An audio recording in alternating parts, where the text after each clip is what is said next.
Chief of the Kenya Defence Forces, and 9 officers. Azimio la Umoja, One Kenya Coalition joins all Kenyans and indeed the world in grieving the tragic loss of the Chief of Kenya Defence Forces, General Francis Omondi Ogolla.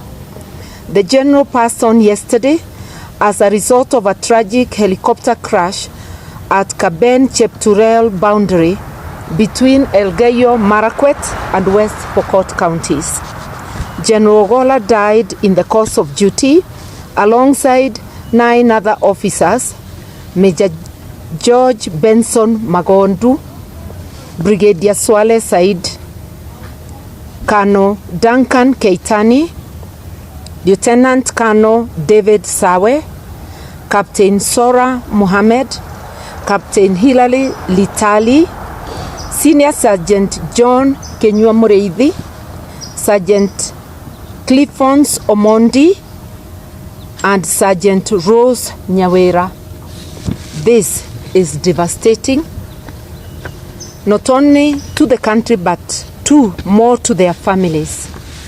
Fortunately, the brutal hand of death left behind 2 unidentified survivors whom we wish a speedy recovery.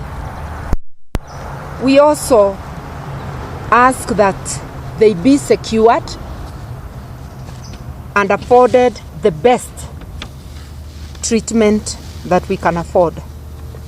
We will always remember General Ogolla as a devout patriot and dedicated soldier to the Republic of Kenya from the day he graduated.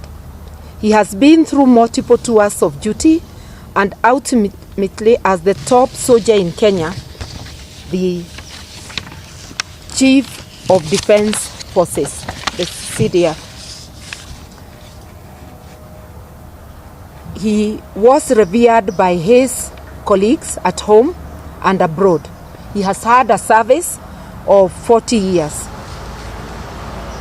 Kenya's 11th CDF was a focused visionary whose impact on our disciplined forces, indeed our nation, will be greatly missed.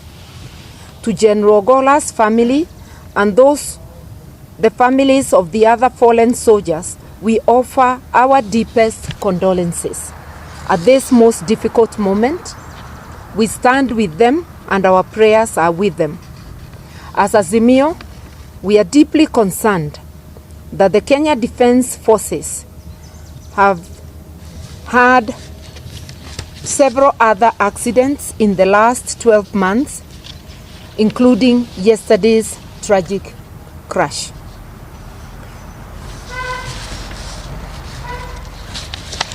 Just a minute, and we are saying that this must be thoroughly investigated.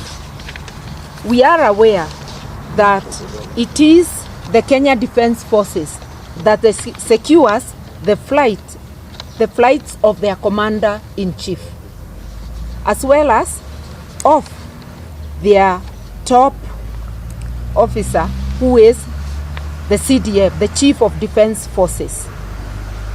They have done so successfully since independence, and yesterday's accident was unprecedented. We are therefore saying that this is of great concern to Kenyans. It needs serious investigation, and it raises pertinent concerns about our the safety of our airspace and especially of our disciplined forces. We need a serious relook into our security equipment, especially the aircraft, and we need to undertake a complete overhaul. Yesterday's unfortunate accident needs expeditious investigations, and this will not only help ease the already tense and anxious feelings of Kenyans, but it will put an end to any speculation. The investigations must be open and reports made to the public.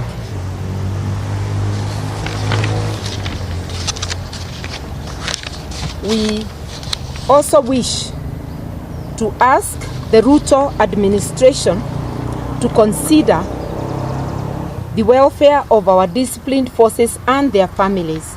And we suggest that in commemoration of General Ogolla and the brave soldiers who died yesterday, and the countless unsung heroes, the Disciplined Forces Welfare Fund should be established as soon as possible to address the well-being of our disciplined forces.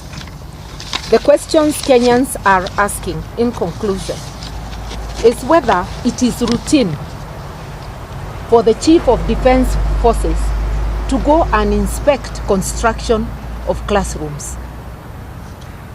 Was this a plan had within the military, or was it a directive? There are many questions which beg answers. Even the visual images of that accident, I don't want to say anything more that may prejudice investigations. They leave us with anxiety, and answers are needed as soon as possible. Once again, our deepest condolences to the families of General Ogolla and the 8 gallant officers who perished with him, and our prayers for quick recovery for the 2 survivors. Yeah. Thank you. Thank you. This was not the one. You kept mixing it.